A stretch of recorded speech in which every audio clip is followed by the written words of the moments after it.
And on Tuesday, the owners of that building are bringing in an engineering firm to do a top-to-bottom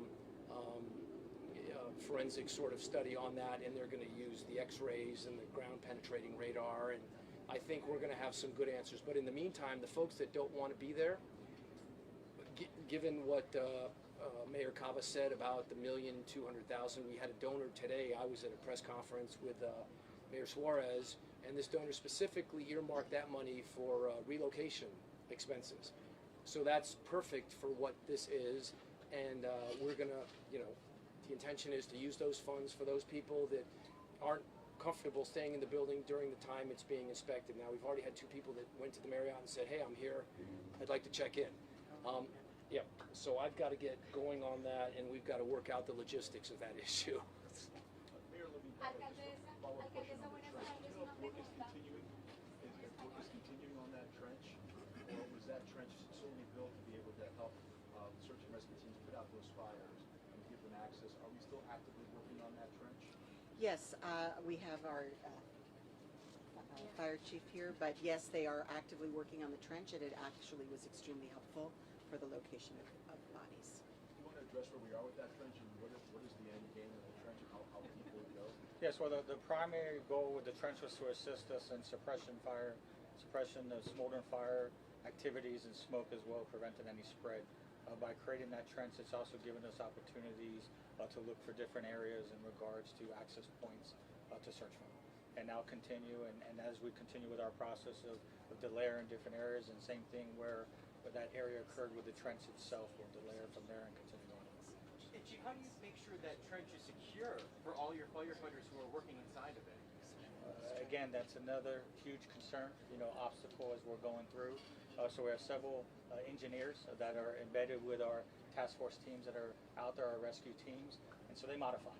So based on what they see, based on measurements, they kind of guide us in the sense of, stability, a yes or a no in the sense of what we're looking at. What about the respiratory? Chief, real quick, I'm sorry. Waiting. Is there any way that you can give us a perspective of how much debris so far has been removed? The governor talked about the warehouse. Have you started that? In other words, is something like that? We're trying to get a better sense of how much you've gotten to. Definitely monitored. Unfortunately, I don't have the exact numbers, but definitely, we're moving the debris field, to the rear, or I guess I could say east from where we've been working.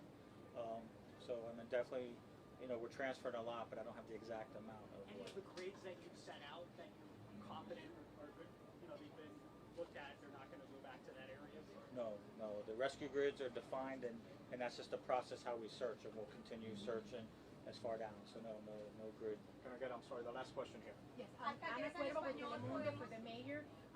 We've received calls from hotels offering free rooms for the displaced families, from funeral directors offering free funeral services for the fatal victims. How much of that type of thing is FEMA going to take care of? And how quickly will the victims learn of this? How quickly can that happen? En español, por favor.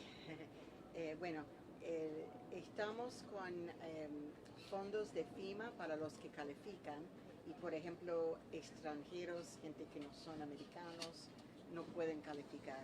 Entonces, fondos pueden ayudar a los demás y también es muy importante estos tipos este tipo de ayuda de las funerarias, de la vivienda, y estamos con alguien que está coordinando todos los voluntarios y todas las donaciones, y ellos pueden llamar a los números que hemos dado para comunicar lo que quieren donar.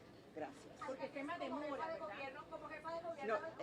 No solamente es que demora, es que posiblemente no va a calificar. Sí, demora. En Red Cross también tiene cuartos donde pueden quedar gente. Okay.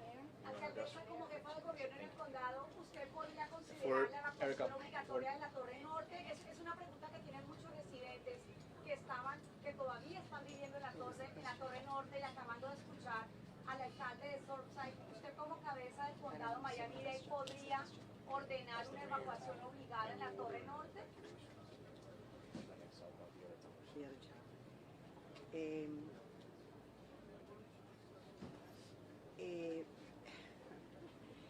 ese edificio pertenece a la ciudad y tienen que tener razón para evacuarlo. Y vamos a esperar a ver de los datos que reciben de los estudios que están haciendo. And now for Creole translation, Evan Morrison.